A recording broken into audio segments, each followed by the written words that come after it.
This is a Fonzie Studio podcast.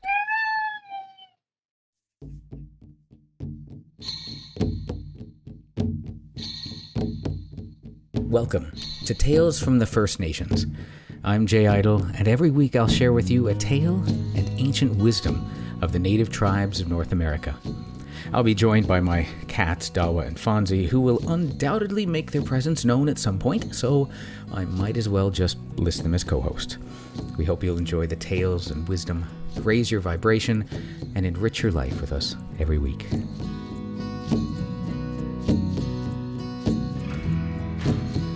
Welcome, friends. Welcome to the 69th episode of Tales from the First Nations. I'm your host, Jay Idle. It's time to return to the season we just escaped from. Welcome back to winter. Winter has a lot of beauty. The snow-covered pines are quite a beautiful sight, and there's nothing like sitting around a roaring fire for warmth. So while I'm grateful I'm not bundled up for warmth right now, I do see and admire the beauty of winter. It's also an important time that allows nature to rest and prepare for its next opportunity to grow in the spring. For our Native American ancestors, winter was often seen as a time of rest for both the land and for the people. With plants dormant and animals less visible, winter was a time for introspection, patience, and spiritual reflection. It was also a time to slow down, tell stories, and pass on wisdom. So that is what we will do today. Our first story would have fit in here in winter or back in the spring, but I decided to share it here today. It's the Ojibwe legend of the Helldiver and the spirit of winter. Our story today is about a helldiver, also known as a grebe. It's not a bird that I was familiar with, but it's an aquatic bird, kind of like a duck or a swan. It has a gray body with a white or red neck, and its head is white on the bottom and black on the top. It's really a beautiful bird. So, here we are, the helldiver and the spirit of winter.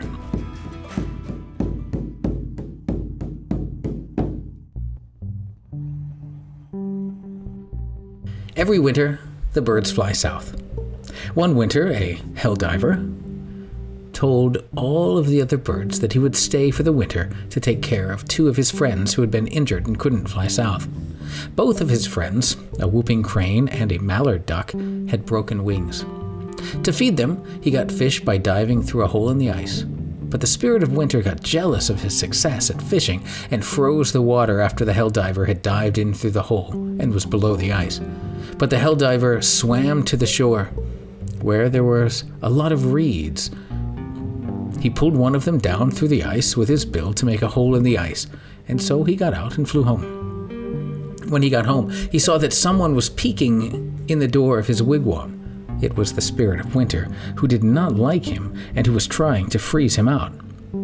The helldiver got a big fire going, but it was still cold in the wigwam because the spirit of winter was right there making it cold. But the helldiver tricked the spirit of winter by mopping his face with a handkerchief and saying, "Gee, but it's hot in here." The spirit of winter thought the fire was hot enough to melt him, so he ran away. One day, the helldiver decided to have a feast. He got some wild rice and sent a duck to invite the spirit of winter, but it was so cold that the duck froze to death before he got there. Then he sent Partridge with the invitation. She got very cold too, but she dove under the snow to warm up and then went on again. She reached the spirit of winter and invited him to the helldiver's feast. When the spirit of winter came to the feast, it was like a blizzard coming in the door of the wigwam. He had icicles on his nose and face. Helldiver built the fire higher and higher, and it began to get warm inside the wigwam. The icicles began to melt on the spirit of winter's face. He was getting awfully warm, but he liked the wild rice that Helldiver had at his feast, and he wanted to keep eating. Helldiver said, "Whew, it's very warm in here. It must be spring already." The spirit of winter got scared and grabbed his blanket and ran out of the wigwam. With his fire, Helldiver had brought the spring, and outside, things were already melting, and there was just patches of snow here and there. The spirit of winter had a hard time getting back to his home in the north, where there is always snow.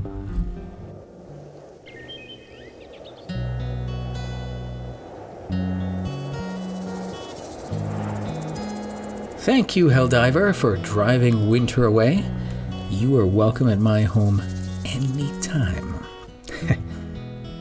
This next story is another Ojibwe legend. This story comes with a little lesson about something I never thought we'd be talking about: lacrosse. No one really knows who invented lacrosse, but we do know that First Nations people first played it all across Canada over 500 years ago. Each nation had their own version of the sport, but they all played it to thank the Great Spirit, called Gitche Manitou in the Anishinaabe language. Now, they thanked him for life and for gifts that they had been given, and so lacrosse was played for fun and part of festivals and tribal rituals, as well as ways to settle tribal differences or to prepare warriors for hunting and battle. So it has a very interesting and special history that I never really gave any consideration to. But in our story today, there is an epic lacrosse game between the birds. Here is why birds go south in winter.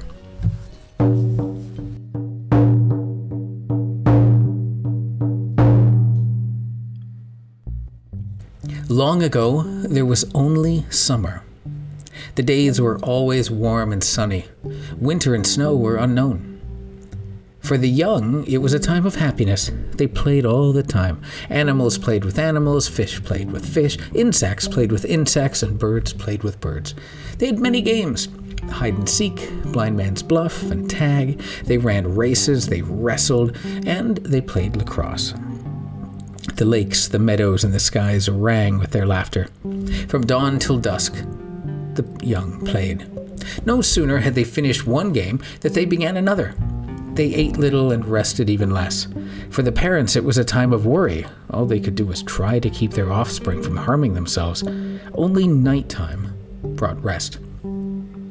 Mong, the loon, was no different from any of the other young birds. He played all their games, but most of all, he liked to play lacrosse. If he had his way, he would never have played anything else. The trouble was that his friends did not always want to play lacrosse. Sometimes Mong had to beg them to share his game. When they agreed, and that was not often enough, he was happy. When they refused, he was sad. Mong simply had to find a way to make his friends play lacrosse with him whenever he wanted. Finally, Mong decided that the only thing to do was to challenge the other birds to a match. Off he went to look for someone to challenge. He did not have to go far. Almost at once, he met the raven. Boldly, Mong declared to him, "My team can beat the feathers off your team anytime." The raven cackled and croaked and then flew off without bothering to answer Mong. Mong watched the raven disappear. He was very upset that the raven had paid no attention to his desire. Oh well, he thought to himself, there must be better players than the raven. Besides, the ravens cheat. Deep in thought, Mong almost bumped into Benay the grouse. Once again, Mong tried a bold challenge. Looking Benay in the eye, he snarled, "Get out of my way, runt, or I'll grab your beak and pinch you to the ground just like I would on the lacrosse field." Benay puffed up his feathers in anger. Then, just as quickly, he relaxed, a smile slowly spreading over his face. "I know what you're up to," he said, "but you can't trick me. I don't feel like playing lacrosse. Get someone else." And Benay turned and strutted off into the brush. Mong was stunned. Twice he had been refused, and very rudely. Well, he would just have to keep trying. Before long, Mong spotted Kaikak, the hawk, sitting on a dead tree, cleaning his beak. Mong was just about to dare him when he remembered his meeting with Benay. This time he spoke very pleasantly. "Do you want to play lacrosse with me?" he asked. "I don't think so. It's too hot." Mong answered very quickly, for he realized that he had said no. "We can play tomorrow," he said, "but let's choose our teams now. You can have the first choice." Kaikak stretched his wings out and shook his tail. "Lacrosse is no fun when it's so easy to win," he said. To show his strength, he squeezed the dead tree in his talons so hard that he broke off some chips. "Let's make a bet then," Mung answered. "If you win, I'll do whatever you want, and if I win, you'll have to play lacrosse with me whenever I want."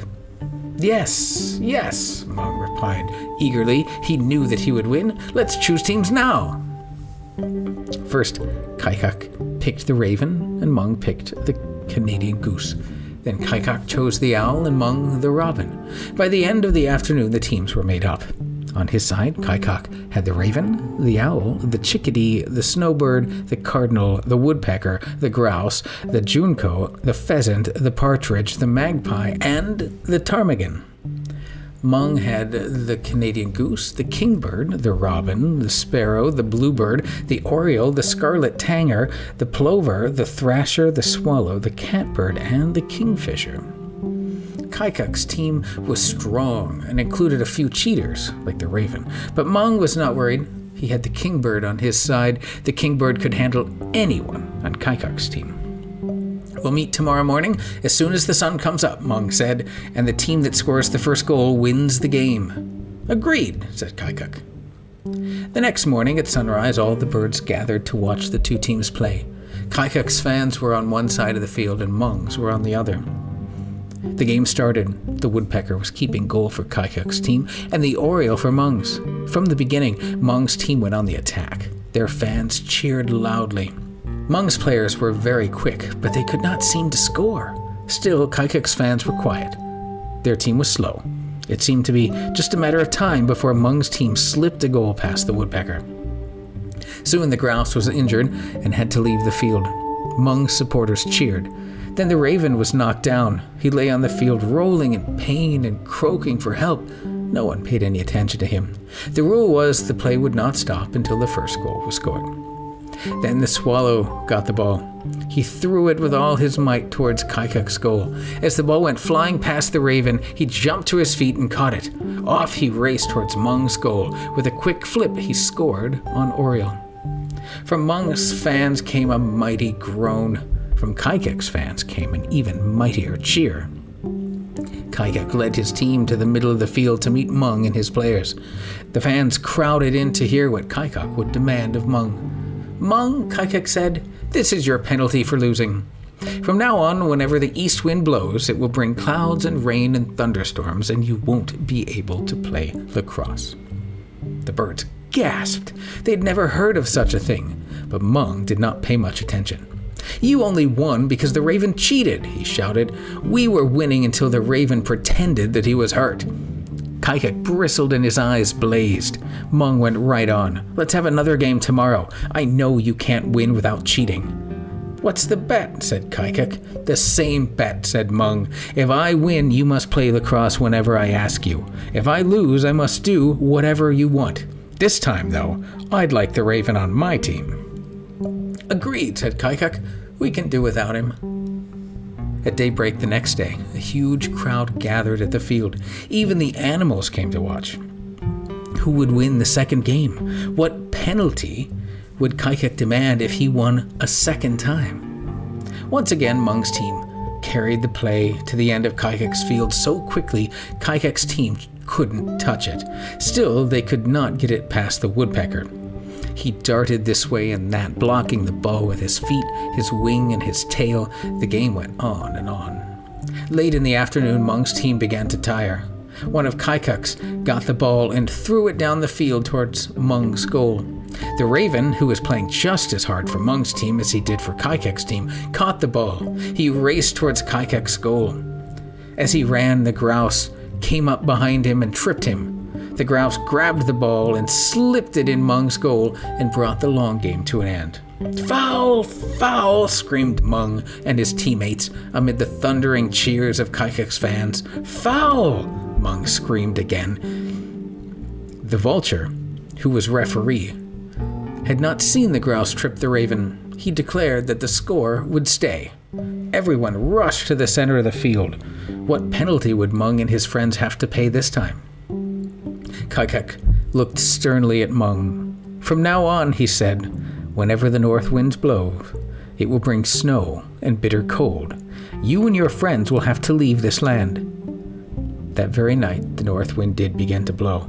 Mung and his friends shivered in the snow. They couldn't stand it. They couldn't stand the cold. Just as Kaikok had said, they had to leave the land they loved. Every year after that, the north wind brought the cold winter, and Mung and his friends had to fly to the south. If Mung had not been so eager to play the cross, if he hadn't made that foolish bet, well, winter would never have come. If only Mung had accepted the penalty of the first loss, we might have avoided winter altogether. But alas, Mung had to try again. Oh well. Our final story today is an old Lenape story. The Lenape is a tribe we haven't discussed before. The homeland of the Lenape is present-day Delaware, eastern Pennsylvania, southern New Jersey, parts of New York, including Manhattan, and northeastern Maryland. Here is their story, Snowboy.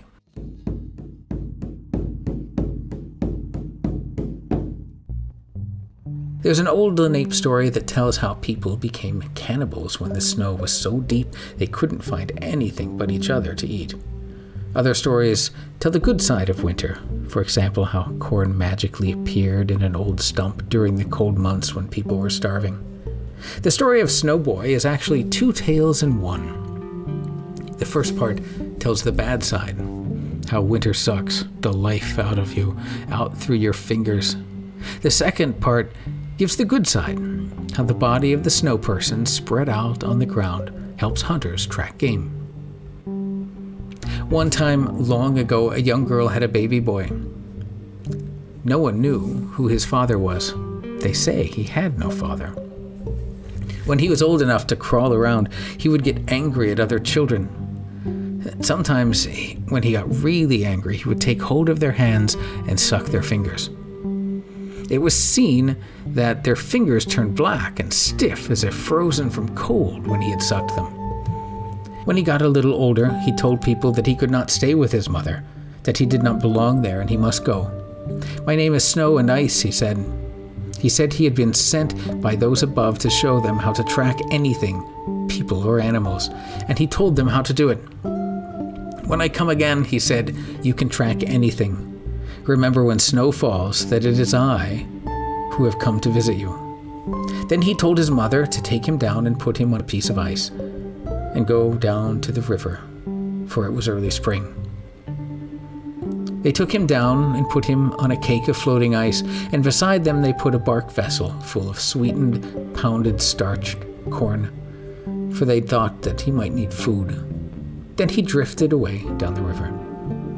Until recent years, the Delawares would go down to the river with a little bark vessel of sweetened corn as an offering for the snowboy. When a large piece of ice appeared, they would give 2 or 3 whoops, and the ice would swing in towards the shore. Then they put the little bark boat on the ice and talk to Snowboy. They tell him they are glad to see him again and tell him to take this corn with him. Then they ask him to help them in tracking game.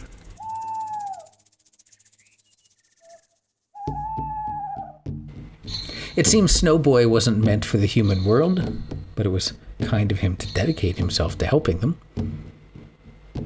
This concludes our little 4-part series on the seasons. I hope you enjoyed it, and we'll return for new stories next week. It's with respect and gratitude that I offer you my blessings, and thank you for sharing your journey with me and sharing your time with me on this podcast. I wish you well and look forward to sharing another story with you next week. Go in peace, return in peace, and may you be well.